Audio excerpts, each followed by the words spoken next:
हे कृष्णा, हमारे YouTube channel पर आप सभी का हृदय से स्वागत है। सबसे पहले आप सभी का बहुत बहुत धन्यवाद कि आपने कार्तिक महीने में हमारी पिछली कथाओं को इतना प्रेम और आशीर्वाद दिया। आपके इसी स्नेह के कारण हम हर दिन कुछ नया और पावन लेकर आते हैं।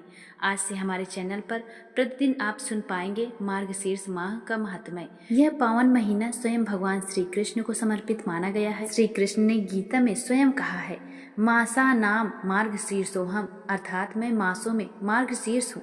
अतः जो व्यक्ति इस महीने श्रद्धा और भक्ति के साथ भगवान श्री कृष्ण की आराधना करता है, उनकी कथाओं का श्रवण करता है, उसकी किस्मत भी चमक उठती है। इस माह को अग्रहायण मास भी कहा जाता है। आइए भक्तजन, अब सुनते हैं आज की इस पौराणिक सुंदर कथा को। एक बार गोकुल में एक मोर रहता था जो भगवान श्री कृष्ण का परम भक्त था।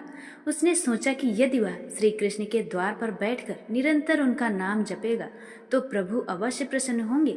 वह प्रतिदिन द्वार पर बैठकर कान्हा कान्हा जप करता, प्यासे से गला सूख जाता पर नाम जपता ही रहता। 1 वर्ष बीत गया पर श्री कृष्ण ने उसकी ओर ध्यान तक नहीं दिया। एक दिन वह व्यथित होकर रोने लगा।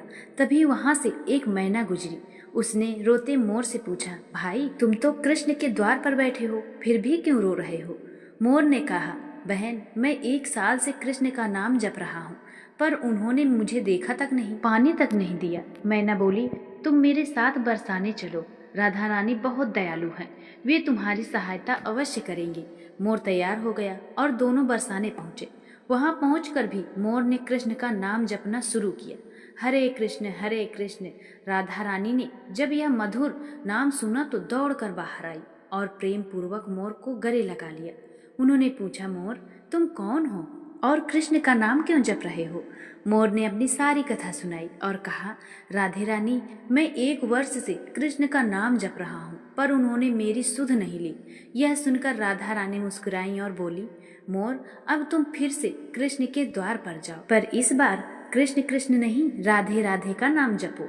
मोर ने उनकी बात मानी और लौट गया।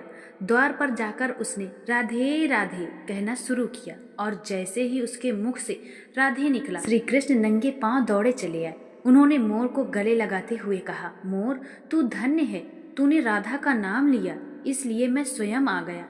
कृष्ण बोले, आज से तेरे पंख मेरे शीश पर सदा सुशोभित रहेंगे, तेरा पंख मेरा मुकुट बनेगा और जो भी भक्त राधा के नाम के साथ मेरा नाम लेगा वह मुझे सबसे प्रिय होगा। यह कहकर मोर ने प्रसन्न होकर अपना एक पंख वहीं गिरा दिया और श्री कृष्ण ने उसे उठाकर अपने मुकुट में सजा लिया।